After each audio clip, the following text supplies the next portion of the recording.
नमस्कार, आप देख रहे हैं संस्कृति टीवी। कहा जाता है कि भगवान शिव को प्रसन्न करना बेहद ही आसान होता है। जो कोई भी भक्त सच्ची श्रद्धा के साथ केवल एक लोटा जल और बेलपत्र से भगवान शिव की पूजा करता है, उससे भी भोलेनाथ अवश्य प्रसन्न होते हैं और उस व्यक्ति के सभी पाप और कष्ट दूर करके उसके जीवन में सुख समृद्धि का आशीर्वाद देते हैं। हालांकि कई बार हम अनजाने में या ज्ञान न होने के चलते भगवान शिव की पूजा में कुछ गलतियां कर देते हैं। जैसे कई बार हम भगवान शिव की पूजा में केतकी का फूल और तुलसी का पत्ता शामिल कर देते हैं। हालांकि ऐसा करना बेहद ही गलत होता है। भगवान शिव को कभी भी गलती से भी केतकी का फूल और तुलसी का पत्ता नहीं चढ़ाना चाहिए, क्योंकि महाशिवरात्रि आने वाली है। ऐसे में बहुत से लोग शायद अनजाने में इस गलती को करने जा रहे हों। तो आइए जानते हैं कि आखिर इस दिन की पूजा में केतकी के फूल और तुलसी के पत्ते को भगवान शिव की पूजा में शामिल क्यों नहीं किया जाता। केतकी के फूल और तुलसी के पत्ते से जुड़ी पौराणिक कथा। एक बार भगवान विष्णु और ब्रह्मा जी में कौन छोटा है, इस बात को लेकर विवाद छिड़ गया। इस बात का हल जानने के लिए दोनों भगवान शिव के पास पहुँचे। ऐसे में भगवान शिव ने उनसे कहा कि जो कोई भी मेरे एक सवाल का जवाब देगा वो बड़ा होगा और दूसरा छोटा होगा।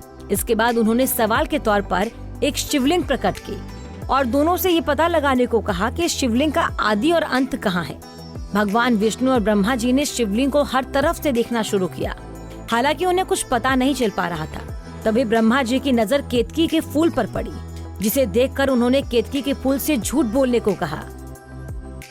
इसके बाद भगवान शिव के पास आकर उन्होंने कहा कि मुझे पता चल गया कि इसका आदि और अंत कहाँ है, और इस बात की झूठी गवाही उन्होंने केतकी के फूल से भी दिलवा दी। हालांकि भगवान शिव को उनके झूठ के बारे में पता चल गया, जिससे क्रोधित होकर उन्होंने ब्रह्मा जी के उस सिर को काट डाला जिससे उन्होंने झूठ बोला था, और साथ ही उन्होंने केतकी के फूल को कभी भी अपनी पूजा में शामिल न होने का फरमान दे दिया।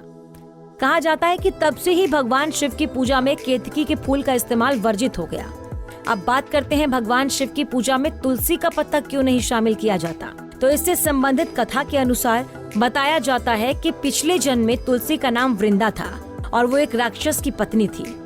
राक्षस वृंदा पर ढेरों जुल्म करता था। एक बार भगवान शिव ने राक्षस को सबक सिखाने का विचार किया। इसके बाद उन्होंने भगवान विष्णु से राक्षस को सबक सिखाने का आग्रह किया।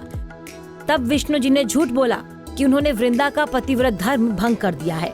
ऐसे में जब इस बात की भनक वृंदा को लगी तो उसने विष्णु जी को श्राप दे दिया। इससे भगवान विष्णु को बड़ा क्रोध आया। उन्होंने वृंदा से कहा, मैं तुम्हारे पति के क्रोध से बचा रहा था, अब मैं तुम्हें श्राप देता हूँ कि तुम लकड़ी बन जाओगी। कहा जाता है कि इसके बाद वृंदा कालांतर में तुलसी बन गई, और क्योंकि ये श्रापित थी इसीलिए इन्हें भी भगवान शिव की पूजा में शामिल नहीं किया जाता।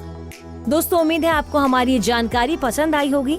ऐसी ही धर्म और आस्था से जुड़ी जानकारी के लिए देखते रहिए संस्कृति टीवी। धन्यवाद।